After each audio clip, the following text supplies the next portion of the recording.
Salve, salve galera, terceirão. O papai chegou! Professor Alex, Geografia. Vamos dar início aqui aos nossos trabalhos da aula 11 e também do volume 11. Vamos dar início à nossa nova apostila, dando, na verdade, continuidade aos assuntos relacionados à globalização. A gente transcorreu, durante o volume 10, todas as unidades falando sobre globalização e temas relacionados a esse processo, e ele tem continuidade agora na apostila 11 também. Já falamos de vários fluxos, e nesse início de trabalho no volume 11, vamos falar dos fluxos comerciais, o aumento das trocas comerciais no comércio mundial, ok? Bora, vamos nessa, ajustando aqui o nosso material, logo no início do volume 11, a nossa unidade é a unidade 31, comércio global. Bora? Aqui não, sua sirigaita! Logo na abertura da unidade nós temos aqui uma vista parcial da China, provavelmente Pequim, ou uma montagem de algumas cidades chinesas. A China é reconhecida como o novo grande ator econômico do século XXI. Quais contrastes as imagens sugerem a respeito desse país? O que você poderia inferir acerca do papel que a China desempenha ou tem desempenhado no comércio internacional atual? Realmente é uma imagem de contrastes, porque de um lado nós temos aqui templos budistas, provavelmente edificações milenares que remetem a um passado histórico chinês, e do outro a modernidade de grandes edificações, edifícios arrojados, arranha-céus. E a China tem se demonstrado realmente esse país de contrastes, por ser a segunda maior economia do mundo, o segundo maior PIB do mundo, porém um país em desenvolvimento, um país que ainda, apesar dos índices de crescimento econômico e do valor do seu PIB, da importância industrial, a pergunta é o papel que a China representa hoje na economia mundial, um papel muito importante, muito relevante, é um gigante econômico, principalmente em termos de produção industrial, mas ao mesmo tempo o país ainda mantém alguns indicadores socioeconômicos muito aquém, muito abaixo de uma qualidade de vida ideal para os seus mais de 1 bilhão e 400 milhões de habitantes. Crescimento do comércio mundial. Vamos aos fatores que têm contribuído para a ampliação das relações comerciais e financeiras entre os países e entre as empresas no mundo. Primeiro, aceleração da circulação de capitais, recursos, mão de obra, informações, notícias e publicidade. Formação e crescimento das empresas transnacionais. Gradativa queda das tarifas alfandegárias e consolidação das alianças econômicas regionais, os blocos econômicos. A combinação desses e de outros fatores resultaram em uma ampliação substancial das relações comerciais e financeiras em todo o mundo. A velocidade com a qual circulam no mundo pessoas e as informações também se relaciona à economia, sendo decisiva no processo de globalização. A fragilidade da comercialização e a fluidez das aplicações financeiras nas bolsas de valores imprimiram grande dinamicidade ao comércio mundial. Então a gente tem aqui basicamente, né, as causas, né, dessa potencialização do volume, né, de trocas comerciais entre diferentes mercados, diferentes países, diferentes empresas. O gráfico que demonstra uma clara ampliação, um aumento. Essa queda aqui no intervalo entre 2007 e 2009 se refere à crise, né, da bolsa, né, a crise do mercado financeiro, melhor dizendo, a crise imobiliária dos Estados Unidos, que resultou nessa súbita queda aqui, mais uma retomada a partir de 2009, 2010, principalmente, da economia estadunidense e mundial, assim por dizer.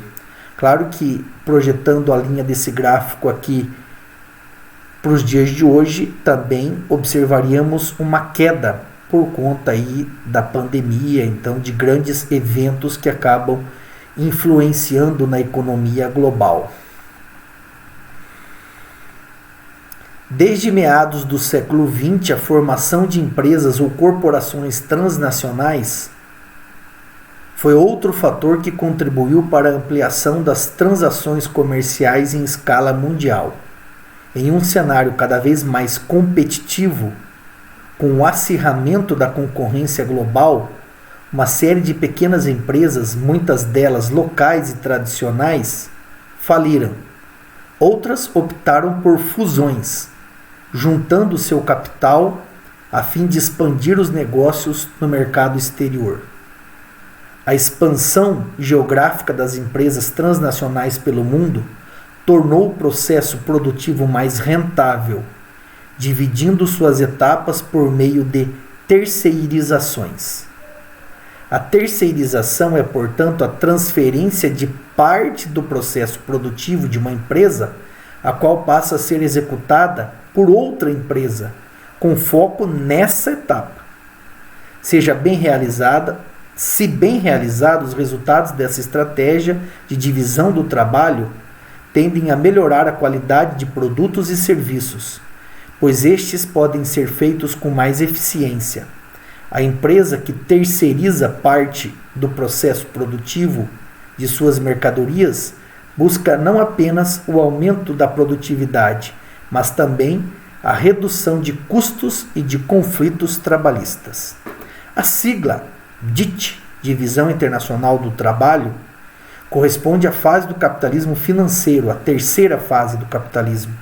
A partir de meados do século XX, em que os países periféricos da economia capitalista, os subdesenvolvidos, exportavam matérias-primas e, com forte contribuição da expansão de empresas transnacionais em seus territórios, também de produtos industrializados.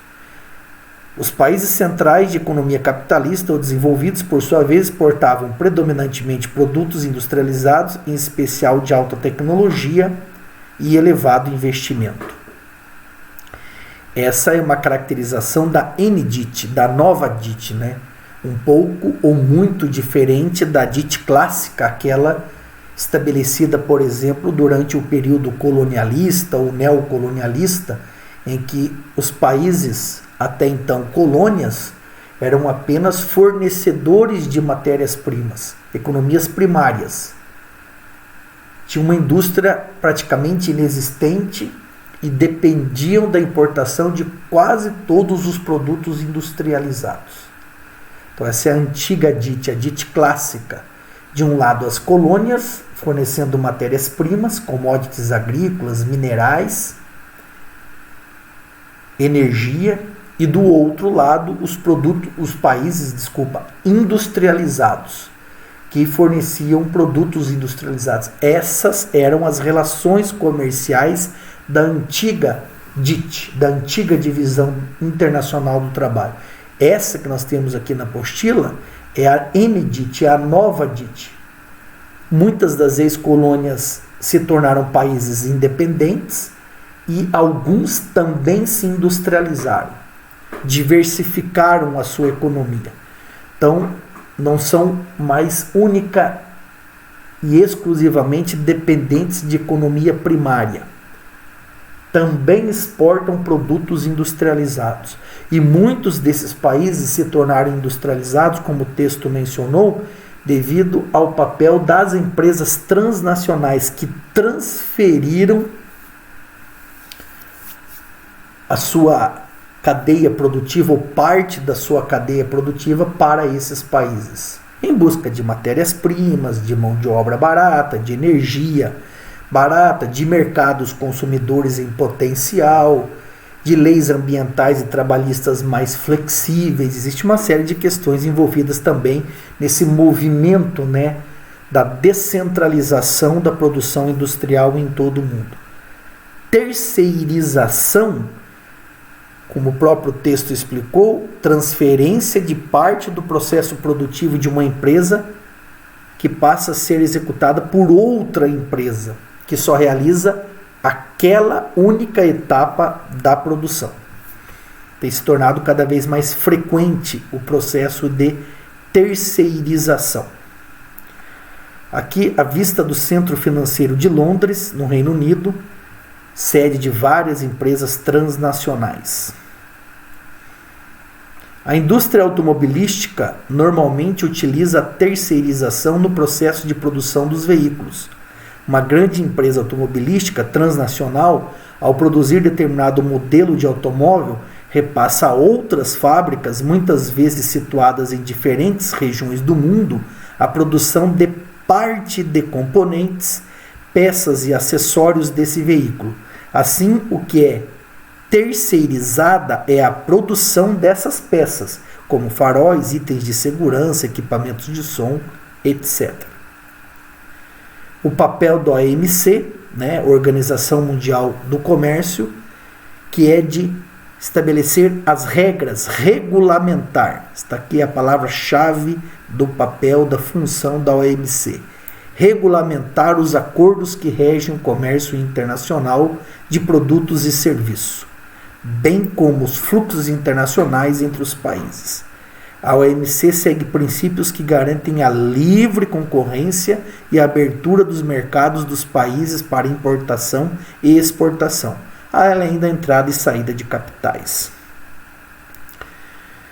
Em operação desde 95, substituindo o antigo GATT, a OMC, né, abrange quase todas as principais economias do mundo, salvo alguns países aqui do continente africano e da região asiática.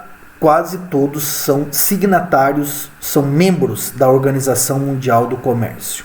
Princípios da OMC: não discriminação, previsibilidade, concorrência leal, que nem sempre acontece, proibição de restrições quantitativas, que também nem sempre acontece, tratamento especial e diferenciado aos países em desenvolvimento. Combater o protecionismo, né, tem sido uma das principais atuações da ONU, quando países de forma unilateral ou fora das determinações, das regulamentações da OMC, utilizam-se de barreiras, né, de protecionismo, de subsídios que ferem a livre concorrência. O combate ao protecionismo, quando um Estado impõe barreiras à entrada de produtos estrangeiros, tem levado a OMC a constantes rodadas de negociações entre seus membros, como a que houve em Doha, capital do Catar. Tais negociações visam reduzir o protecionismo comercial e as barreiras alfandegárias internacionais e sanar questões referentes às patentes comerciais. Diferentes interesses e discordâncias sobre a liberalização da economia geram polêmicas sobre as reuniões da OMC, as quais algumas vezes são acompanhadas de protestos organizados por movimentos sociais. O comércio mundial de mercadorias, de acordo com o tipo de produto exportado, estrutura-se regionalmente da seguinte maneira. Aqui estão os grandes mercados exportadores de mercadorias, né? Principalmente aquelas que concentram alta tecnologia nos países mais desenvolvidos, né? Nos tecnopolos, com inovação tecnológica, com mais investimento em pesquisa e desenvolvimento. A gente pode identificar aqui 3 categorias de produtos: os combustíveis e minerais, os produtos manufaturados, entenda aqui produtos industrializados, e produtos agropecuários. Com destaque para 3 grandes mercados, né? O mercado europeu, o mercado da América do Norte, isso inclui Estados Unidos, México e Canadá, e o mercado da Ásia e Oceania. Tanto entre os países quanto entre os blocos econômicos, as relações de comércio internacional evidenciam as distâncias socioeconômicas persistentes no mundo globalizado, além de revelar a grande dimensão econômica de poucos deles. Em menos de 10 países do mundo, as transações comerciais de mercadorias movimentam mais de $1 trilhão em 2013. Por outro lado, em dezenas de outros, muitos dos quais inseridos no conjunto dos periféricos de economia em desenvolvimento, o comércio movimentou menos de $250 bilhões por ano. Representa aí esse domínio, né, comercial, né, também entre uma minoria de países e regiões que concentram poder econômico e têm mais poder de competitividade no mercado global, em detrimento, né, dos países em desenvolvimento e subdesenvolvidos, que participam com uma parcela infinitamente menor das trocas comerciais. O comércio continua sendo a base, né, das relações capitalistas, a compra de produtos e serviços, compra e venda. A principal potência comercial do mundo em 2013, de acordo com o gráfico, foi a China, que movimentou um valor superior a $4,15 trilhões entre exportações e $2,25 trilhões e importações, $1,9 trilhões de mercadorias. Desde a década de 90, com o elevado desenvolvimento da industrialização e a abertura comercial, a China obteve índices inigualáveis de crescimento econômico. No mesmo ano de 2013, conforme dados do Ministério do Desenvolvimento, Indústria e Comércio Exterior, o total de exportações e importações realizadas pelo Brasil alcançou pouco mais de $480 bilhões. Muito, muito aquém dos valores movimentados pelo mercado chinês. O gráfico abaixo apresenta o valor das exportações de mercadorias em 2013 dividido em grupos de países como o G20 e os países menos adiantados ou menos desenvolvidos, de acordo com classificação da ONU.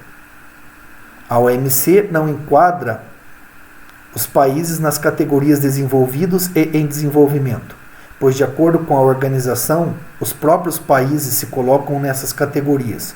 Contudo, ela classifica os países, então, denominados de menos adiantados ou menos desenvolvidos, da mesma maneira que a ONU.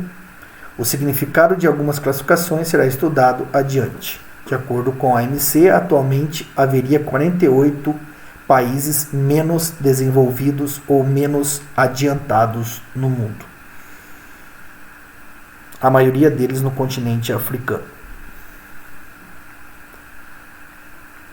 Esse gráfico também serve como uma referência para análise e aprofundamento deste tema.